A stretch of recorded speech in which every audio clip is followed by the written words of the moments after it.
we need to think about what that knowledge is used for. So for instance, a report to a school committee, is that scholarly work? Well, is it done out of a theoretical framework? Does it have a conceptual framework and a methodology for gathering evidence and findings and interpretation, implications of those findings, and is it shared publicly? Then why wouldn't that be considered scholarship? It's not in a top-tier peer-reviewed journal, but does it count as a publication? Is it a product that comes out of this? And who decides whether it actually has any importance? Could that be a member of the board of the school committee instead of another faculty member? Who's the peer here in the peer review process? So this notion of reciprocity, I just want to suggest to you, shakes up everything. If we take it seriously, we really need to think about what are the deeper implications of it. This campus looked at those deeper implications. Here's another example that comes from a different campus their promotion tenure guidelines.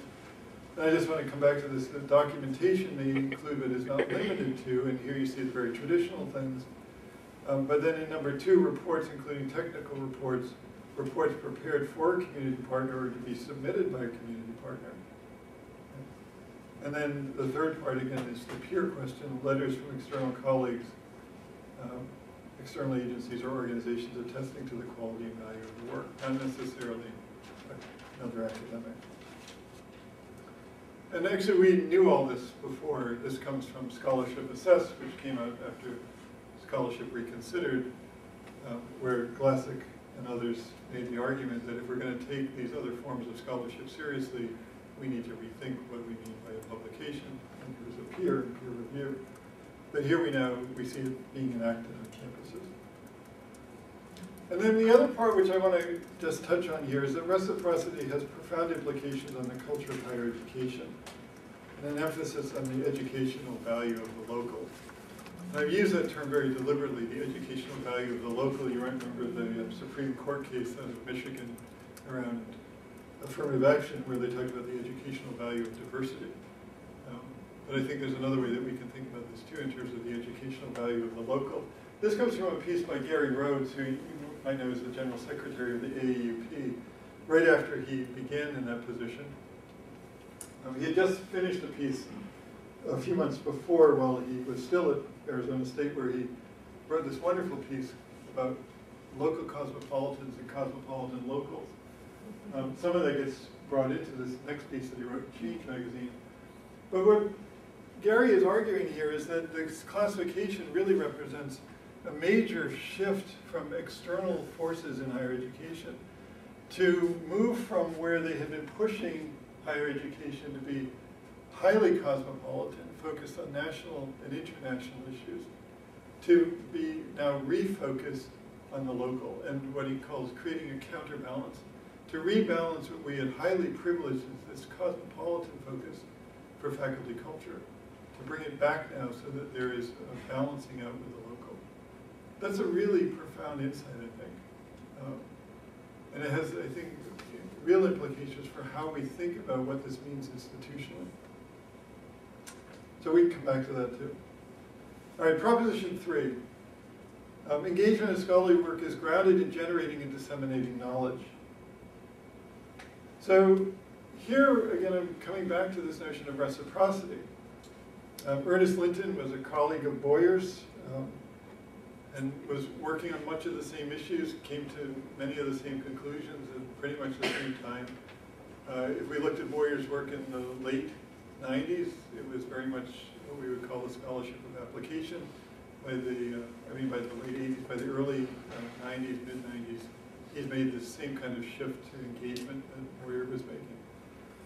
What's, I think, interesting here is that he takes this notion of the interchange into a slightly different concept, what he calls an ecosystem of knowledge, which I think is actually this wonderful concept if you think about it.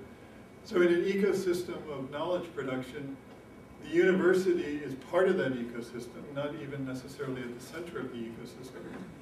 And that there are all sorts of other knowledge producing sites within the ecosystem. And the way that you then generate knowledge is you connect up with other places that generate knowledge. Right? And the only way you do that is through engagement. Right? And it has to be this two-way interchange. That's how knowledge gets generated. Michael Gibbons has also written about this in a book he calls The New Production of Knowledge. And he makes the distinction between what he calls traditional academic knowledge generation, which we would be all very familiar with. He defines it as pure, disciplinary, homogeneous, expert-led, supply-driven, hierarchical, peer-reviewed, almost exclusively university-based.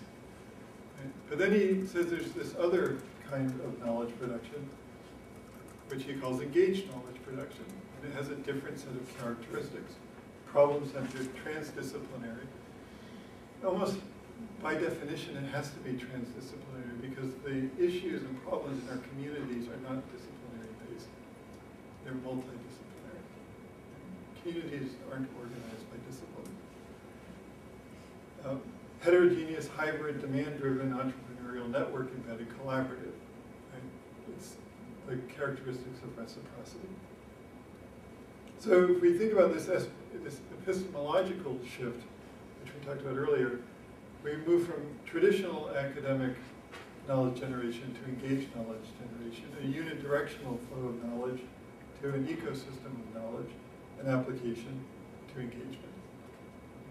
That's the epistemological shift. And because that epistemology is so critical to knowledge and scholarship at the core of what it means to be in the academy, this is what's at the core of the cultural shift.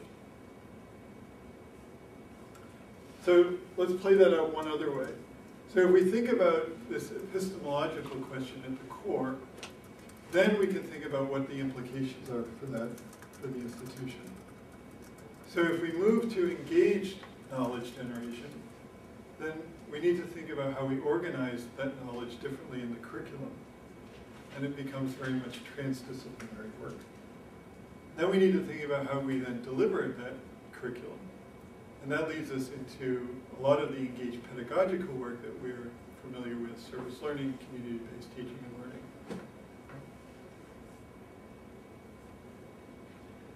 And from that, we begin to rethink what scholarly work looks like. So we can think about our scholarship and research in ways that it is engaged work, it's collaborative work, it's co-produced work with others outside the academy. And then we think about the institutional environment that supports that. And that's actually the part around the culture and the policy. The policy piece, because if I think about this in terms of this campus, your work, you just did the work on that policy piece. Creating an institutional environment which will support the kind of scholarship, pedagogical work, curriculum, and epistemological shifts that you really want to see happen here. And if you don't have that kind of institutional support to make it happen, it's hard to imagine how it's going to actually play itself out on the campus. I just want to also just suggest that this is not radical or in any way sort of unexplored terrain. This is actually a methods book that came out in 2007 by a faculty member at the University of Minnesota on engaged scholarship, which defines it exactly the way that we've just been talking about it, as this highly collaborative work which is done in the context of reciprocity.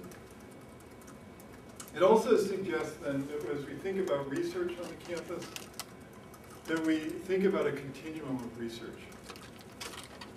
We will always have our basic research on our campuses, which is much more attuned to some disciplines than others. We will always have our applied research. But we also have now a different form of research that we need to be attentive to, which is engaged research. And there's a continuum here, and it doesn't privilege one over the other. So on my campus recently, when we had to file our annual faculty reports, we had to categorize our research as either basic or applied. So I went to the provost and said, it's not going to work. Either it doesn't work for me and it doesn't work for the colleagues in my department and my colleague. We need another category around engaged research. So we had a lot of back and forth around this and ended up with a new category of research as engaged research.